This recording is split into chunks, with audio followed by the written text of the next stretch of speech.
현장에 사무실이 필요할 때, 현장에 창고가 필요할 때, 관공서나 회사 상사가 가설 사무실이랑 창고의 설계를 하라고 할 때 우리는 어떻게 할까요?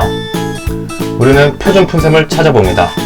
근데 찾았는데 만들 수가 없죠. 왜? 어려우니까.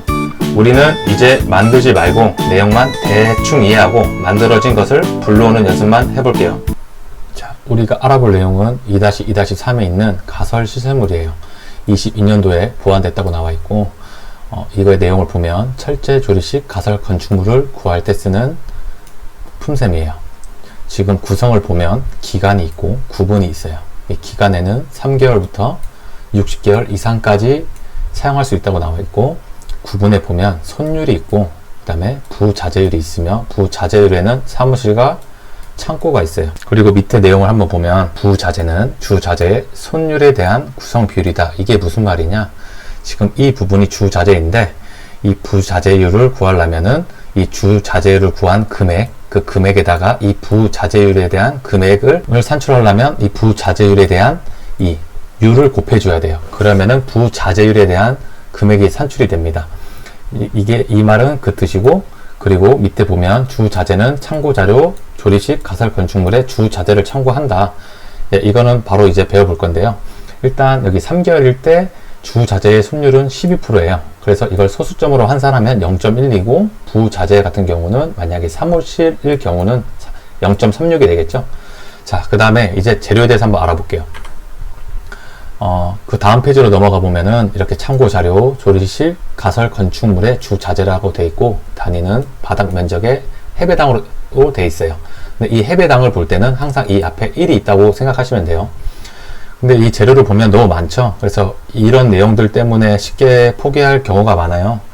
근데 이런 걸 보시고 포기할 필요 없고 만드실 필요도 없어요. 저는 만드는 걸 알려드리는 게 아니고 만들어진 것을 어떻게 만들어졌는지를 보기 위한 과정인 것 뿐이지, 크게 많은 걸 또 이해할 필요도 없고 암기할 필요도 없어요. 일단 하나씩 봐볼게요. 이렇게 베이스 채널, 탑 채널, 외부 패널, 벽, 창문, 철제문이 있고 뭐 이렇게 많이 있습니다. 그리고 규격에 보면은 각종 재료마다 규격이 나와 있어요. 그리고 단위도 보면 이 재료에마다 단위가 다 다르죠. 이렇게 뭐 조도 있고 해배도 있고, 그리고 이렇게 있다고 이해하시기만 하면 돼요. 그 다음에 이 수량 부분에 보면 사무소가 있고 창고가 있어요. 이게 무슨 말이냐? 내가 가설 사무소다 하면은 여기 수량을 쓰는 거고요.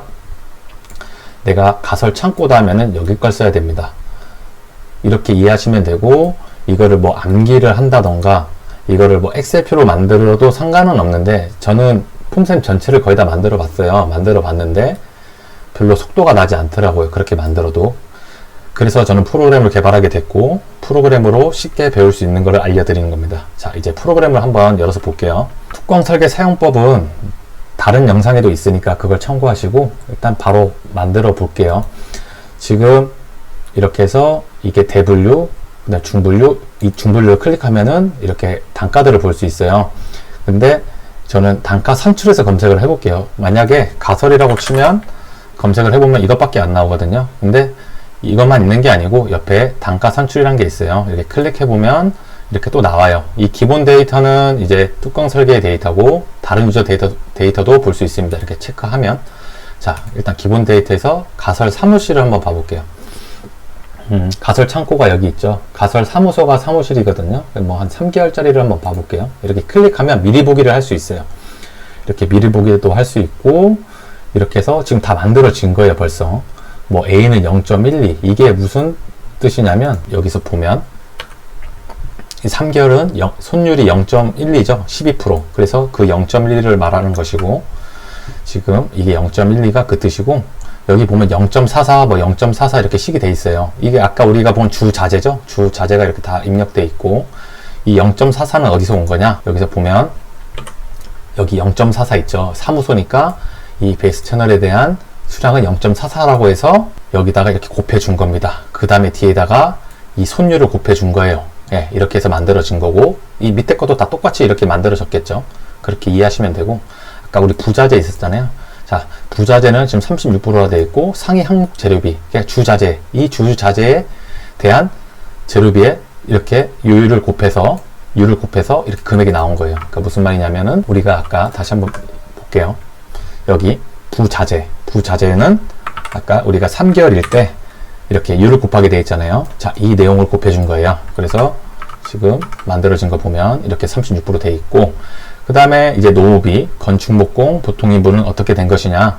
이제 이게 노후비를 산출하는 품셈이에요. 지금 사무소를 짓기 위해서 철제, 조리실, 가설, 건축물, 설치 및 해체. 그러니까 설치를 할 수도 있고 해체까지 할 수 있는 거예요. 한 번에 지금 품을 만드는 거죠. 이렇게. 그래가지고 구분을 보면 건축목공이랑 보통인부가 필요하대요. 사무실을 지을 경우 건축목공은 0.26인, 보통인부는 0.11인이 필요하고, 크레인 같은 경우는 10톤이 필요하대요. 그리고 기계 경비니까 시간으로 단위가 돼 있고 0.19 시간이 필요하대요. 근데 크레인이 10톤이 뭐 10톤 이상이 돼야 될 때도 있고, 뭐 현장 여건이 안 좋으면 작아야 될 수도 있겠죠. 그거는 여기 5번에 보시면 크레인 규격은 작업 여건에 따라 변경할 수 있다. 예, 그래서 변경할 수 있다는 것이고요. 그리고 또 6번에 보면 공구 손료 및 경장비. 공구 손료는 보통 재료비를 말하는 거예요. 이 경장비 들어갔다 해서 경비라고 오해하시면 안 됩니다. 여기 기경비라고 되어 있다고 해서 이게 무슨 경비가 아니에요. 재료비를 간접 재료비를 말하는 거니까 재료비에 넣으시면 돼요. 자, 이것도 뭐 어디 넣어야겠다 이런 거 할 필요 없습니다. 다 만들어져 있습니다. 자, 인력품의 2%로 계상한다. 공구손료는 인력품의 2%로 계상한다라고 되어 있고, 그리고 기초공사, 뭐 창호, 무슨 공사, 뭐 공사 이렇게 돼가지고 뭐 이런 것들은 별도 계상한다. 이런 거는 따로 만들어야 된다는 거죠. 그리고 창고, 뭐 내부 패널, 천장재가 없는 구조에 적용할 수 있다고 되어 있고요. 이런 거는 그냥 참고만 하시면 돼요. 제가 이거 다 설명 안 할게요. 자, 이제 만들어진 걸 다시 한번 보면 0.26, 0.11, 0.19 이것만 한번 이제 숙지하고 볼게요. 보면 0.26, 0.11, 그다음 크레인 같은 경우는 0.19라고 되어 있죠. 그래서 이 N이에요. 이 곱해준 거예요. 이렇게 해서 경비도, 이 기계 사용료도 다 산출이 됐어요. 아까 우리가 상위 항목 인건비 2%, 그러니까 공부 속료는 인건비의 2%를 적용하라 했잖아요. 그래서 이렇게 2%가 적용돼서 이 금액이 이렇게 나온 거고요. 그리고 최종 합계.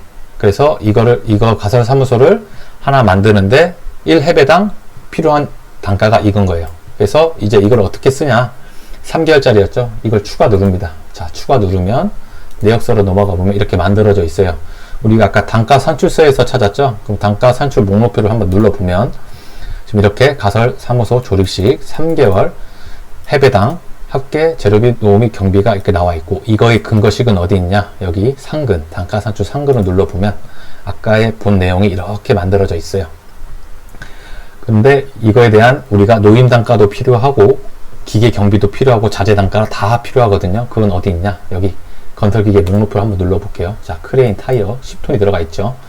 그리고 이 근거식은 어디에 있냐. 이 근거는 건설기에 눌러보시면 이렇게 근거가 다 만들어져 있어요. 그리고 22년 품생 기준으로 다 만들어진 것이고, 그 다음에 노임 단가도 한번 볼게요. 자, 건축목공, 보통인부, 건설기계 운전사가 자동으로 만들어져 있어요. 그리고 자재 단가 가보면 아까의 그 주 자재가 다 들어가 있어요. 예.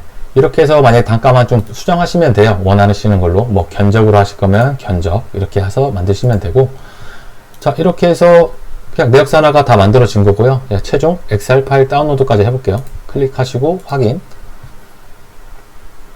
자, 이렇게 하시면은 바로 엑셀이 열립니다.